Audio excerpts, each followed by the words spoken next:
Hello, welcome back to Howhaven. VAMS vaccine recipient tutorial and top 5 tips.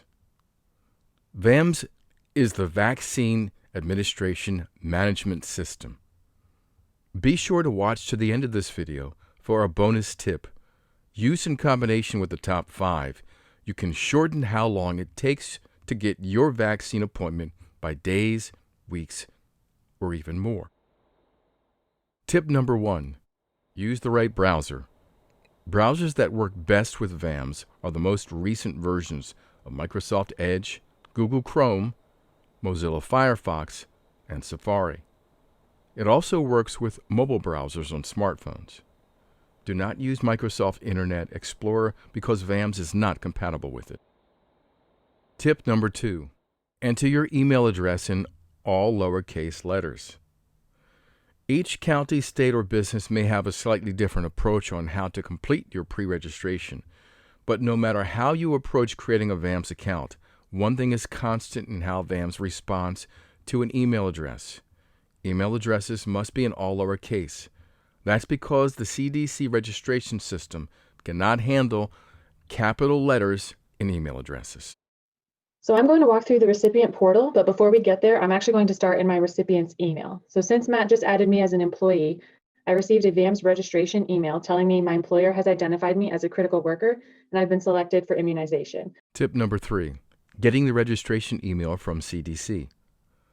A registration email must be received from cdc.gov with a link you must click to begin the final VAMS registration process. The waiting time has been known to vary from minutes to hours or even days, so it will save you time if you are able to pre-register before you become eligible to get the vaccine. Be sure to check your spam folder. So I'm going to click this registration link in my email, and this takes me to the pre-screening questions. I do want to note that these current screening questions are placeholders and they will be updated once vaccine is actually available. But for now, I'm going to say I do not already have a VAMS account. I don't have antibodies, and I don't have a confirmed COVID diagnosis. Then I can enter my address, selecting my state as Michigan, and I'm going to say Wayne County, and complete the reCAPTCHA, and then I'll click Next. Then it takes me to the page to create my password according to these parameters established. I'm going to do that. And then I will need to go back to my email to check for this two-factor authentication verification code. So if I go here, I see that I got that email, so I can copy this code and paste it in. Then check the box that I agree to these terms outlined above and click Create Account.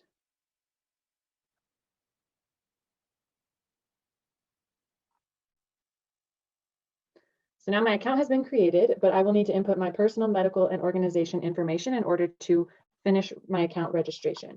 So my first name, last name, and username, which is my email, you'll notice are already pre-populated and I cannot edit them.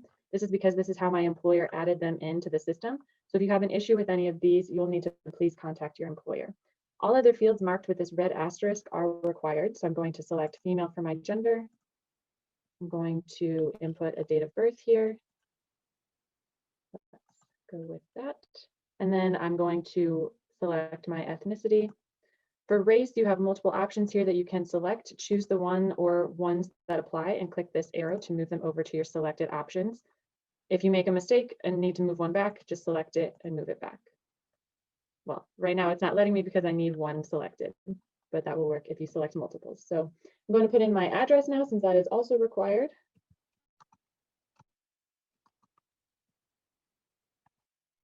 We will say we are in Detroit, Michigan. And entering my zip code. United States is going to be the default country. Home phone is not required, but a cell phone is. So I'm going to put that in. And then I need to select my preferred method of communication. So email is the default. However, I can change this to SMS or text message if I'd like to do so. No matter which option you choose, you can unsubscribe or opt out of notifications at any time, but be aware that doing so will prevent you from receiving any notifications, including your appointment reminders. You can also add an emergency contact name and number down here if you'd like, and then click Next. Now I'm asked to complete my medical history. Since I answered female for my gender, I see these first two questions regarding pregnancy and nursing. If I had selected male, I would not see these questions. I'm going to say no to those until living in a nursing home, then indicate any known allergies or select none, and the same for any known existing conditions. Then there are these free-form text fields here where I can list any medications or any other relevant medical information that the healthcare professional should know. But for now, I'm going to leave those blank and just click next. Insurance is an optional field unless required by your employer, so I'm going to skip it for this demo, but just know that you do have the option to input any insurance. Tip number 4, entering health insurance information. Health insurance provider information is not required to complete VAMS registration, but if you do complete the insurance information, do not include spaces or dashes when entering the numbers or letters. Doing so could hold up the completion of your registration. So if I click next, we're on to our organization information. So again, my organization is already pre-populated since I was added by that organization. However, I can add my role and select a critical infrastructure group if I would like to do so. There's also an option here with this add organization button to add up to 2 more organizations that I work for if I would like. I'm going to leave all of that as is for now and continue. Now we have our review page. So just take a look over this, make sure everything is correct, everything is answered accurately and filled in, and then check the box here saying that I agree that everything is correct, and then I'll click finish. This notification lets me know my account has been registered and I'm all set up to go. So I can either view the portal or schedule a vaccination appointment. And I'm going to go ahead and just schedule my appointment right now. Tip number 5, be proactive. Don't wait to be contacted. Be proactive and persistent. You are likely to receive a notice at some point that says, quote, you will be contacted, unquote. If you want to get a vaccine appointment quickly, don't wait. Contact the local authority that you registered with as soon as you become eligible for getting the vaccine. And keep contacting them often because things continue to change rapidly as vaccination programs continue to evolve. So when you're scheduling your appointment, you can search by a full address or just a zip code. So for now, I'm going to search by a zip code. And then I can select a radius within 5 to 100 miles to search for a clinic within that radius of that zip code. Then I'll click search. You'll see here that I get a map view as well as a list view. So when I select a clinic, it will highlight it on the map and give me their address as well as their operating hours and their location. And I can make sure that all that is set and that's the clinic I want. And then the next button will appear once I have selected a clinic. So I can go ahead and click that.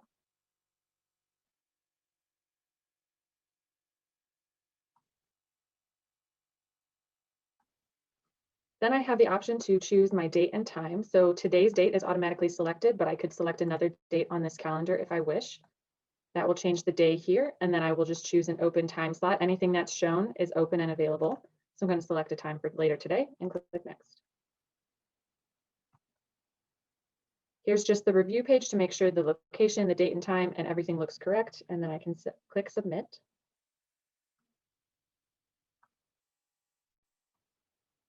And this brings me to my appointment confirmation page. So this will also be sent to me via my preferred communication method. So now I can click to return portal. And since my appointment is within the next 24 hours, since I happen to make it for the same day, I see this action required to complete my vaccine consent survey for my upcoming appointment. This will also be sent to me via my preferred communication method. So again, this only shows up within the 24 hours of your appointment, but this does need to be completed before you can check in for your appointment. I can also see my appointments table here, and you can see my appointment status is scheduled for today at 3:45 at the Jefferson Vaccination Clinic. If I click View Appointment, then I see the details that we just saw on my appointment confirmation, and I also have the option here to cancel the appointment if needed. So I'm going to go back to the portal.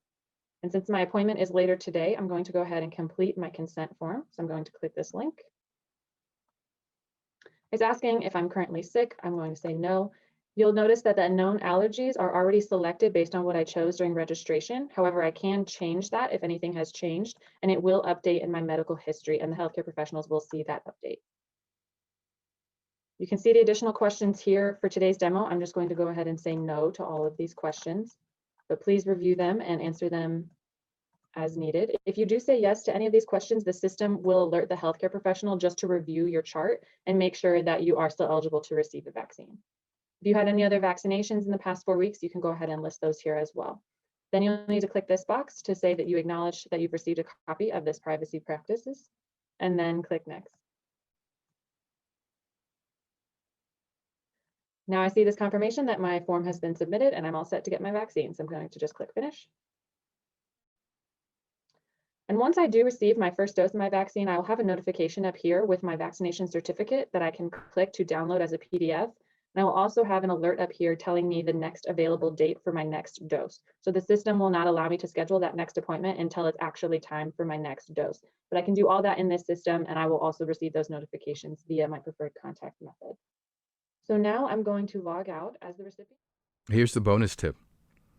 There is nothing preventing you from contacting other vaccination providers directly in your area, such as pharmacies and community health care systems.